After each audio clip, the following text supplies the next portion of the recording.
ಕಾಲುಗಳ ಸೌಂದರ್ಯ ಮತ್ತು ರಕ್ಷಣೆಗೆ ಮನೆಮದ್ದು. ನಿಂಬೆ ರಸಕ್ಕೆ ಸ್ವಲ್ಪ ಗ್ಲಿಸರಿನ್ ಹಾಕಿ ಮಲಗುವ ಮುನ್ನ ಪಾದಗಳಿಗೆ ಚೆನ್ನಾಗಿ ಹಚ್ಚಬೇಕು. ಇದರಿಂದ ಪಾದಗಳ ಬಿರುಕು ಉಂಟಾಗುವುದಿಲ್ಲ ಹಾಗೂ ಪಾದಗಳ ಬಿರುಕು ಮುಚ್ಚಿಕೊಳ್ಳುತ್ತದೆ. ಸ್ನಾನ ಮಾಡುವಾಗ ಬಿಸಿ ನೀರಿಗೆ ಅರ್ಧ ಲೋಟ ಹಾಲು, ಒಂದು ನಿಂಬೆಹಣ್ಣನ್ನು ಹಿಂಡಿ ಪಾದಗಳಿಗೆ ಹಚ್ಚಿ ಚೆನ್ನಾಗಿ ಮಸಾಜ್ ಮಾಡಿ ಸ್ನಾನ ಮಾಡುವಾಗ ಪಾದಗಳನ್ನು ಮೃದುವಾಗಿ ಉಜ್ಜಬೇಕು. ಕೆಲವೊಮ್ಮೆ ಪಾದಗಳು ಕಪ್ಪು ವರ್ಣಕ್ಕೆ ತಿರುಗುತ್ತವೆ, ನೋಡಲು ಸುಂದರವಾಗಿ ಕಾಣುವುದಿಲ್ಲ. ಪ್ರತಿನಿತ್ಯ ಅರ್ಧ ಬಕೆಟ್ ಬಿಸಿ ನೀರಿಗೆ 2 ಚಮಚದಷ್ಟು ಉಪ್ಪು ಬೆರೆಸಿ ಅದರಲ್ಲಿ ಕಾಲುಗಳನ್ನು 10 ರಿಂದ 15 ನಿಮಿಷಗಳ ಕಾಲ ತೊಳೆಯಬೇಕು. ಹೀಗೆ ದಿನಾಲೂ ನಿರಂತರವಾಗಿ ಮುಂದುವರೆಸಿದರೆ ಪಾದಗಳು ಬಿಳುಪಾಗಿ ಆರೋಗ್ಯಪೂರ್ಣವಾಗಿರುತ್ತವೆ. ತಾಜಾ ಕರೆದ ಹಾಲಿನೊಂದಿಗೆ ಸ್ವಲ್ಪ ಅರಿಶಿಣದ ಪುಡಿಯನ್ನು 1 ಚಮಚದಷ್ಟು ಹರಳೆಣ್ಣೆಯನ್ನು ಕಲಸಿ ಒಡೆದಿರುವ ಆ ಪಾದಗಳಿಗೆ ಹಚ್ಚಿಕೊಂಡು 1 ರಿಂದ 2 ಗಂಟೆಗಳ ನಂತರ ಕಾಲುಗಳನ್ನು ತೊಳೆದರೆ ಒಡಕುಗಳು ಮಾಯವಾಗುತ್ತವೆ.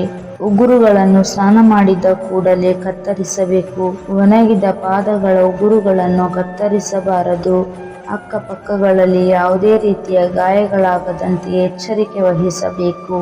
ಬೇಸಿಗೆ ಮತ್ತು ಚಳಿಗಾಲದಲ್ಲಿ ಪದೇ ಪದೇ ಒಡೆಯುತ್ತಿದ್ದರೆ ಹುಳಿ ಮೊಸರು ಮತ್ತು ಹರಳೆಣ್ಣೆ ಸಮ ಪ್ರಮಾಣದಲ್ಲಿ ಬೆರೆಸಿ ಹಚ್ಚುವುದರಿಂದ ಬಿರುಕುಗಳು ನಿವಾರಣೆಯಾಗುತ್ತವೆ. ಉಗುರು ಬೆಚ್ಚಗಿನ ನೀರಿನಲ್ಲಿ ಸ್ವಲ್ಪ ಉಪ್ಪು ಬೆರೆಸಿ ಅರ್ಧ ಗಂಟೆಗಳ ಕಾಲ ಪಾದಗಳನ್ನು ಅದರಲ್ಲಿ ಇಡಬೇಕು. ಒಡೆದ ಪಾದಗಳನ್ನು ತೊಂದರೆಗೆ ಒಳಗಾಗುವುದಿಲ್ಲ ಹಾಗೂ ಸುಂದರವಾಗಿ ಕಾಣುತ್ತವೆ.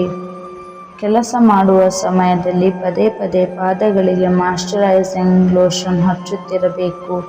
ಇದರಿಂದ ಪಾದಗಳು ಒರಟಾಗುವುದಿಲ್ಲ, ಹೂವಿನಂತೆ ಮೃದುವಾಗಿರುತ್ತವೆ. ತೆಂಗಿನಕಾಯಿ ಎಣ್ಣೆಯಲ್ಲಿ ಸ್ವಲ್ಪ ಮೇಣವನ್ನು ಹಾಕಿ ಚೆನ್ನಾಗಿ ಕಾಯಿಸಿ ಬಿರುಕುಗಳಿಗೆ ಹಚ್ಚಿದರೆ ಬಿರುಕುಗಳು ಬೇಗನೆ ವಾಸಿಯಾಗುತ್ತವೆ.